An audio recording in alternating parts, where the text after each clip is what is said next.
আজ অনেক গরম, তাই আমি ভাবলাম একটা ঠান্ডা সবজি খাবো। তো থানকুনি পাতা পেটের জন্য ভালো। কখনো আমরা এমনি পেস্ট করে ভাতের সাথে কাঁচা তেল নুন দিয়েও খাই। ভাতের সাথে পেটটা ঠান্ডা থাকে, পেটের অসুবিধা হলে এটা খেতে লাগে। তো আজ আমি ভাবলাম আলু সিদ্ধর সাথে রান্না করব। তো আপনারা এভাবে কে কে খেয়েছেন আমাকে কমেন্ট সেকশনে জানাতে ভুলবেন না। তো আমি এগুলোকে কুচি কুচি করে চাকু দিয়ে কেটে তার উপর আমি লঙ্কাগুলোও কাটলাম।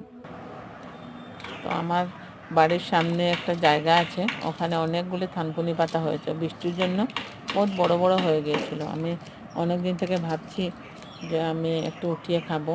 বৃষ্টিতে আমি উঠিয়ে খেতে পারি না।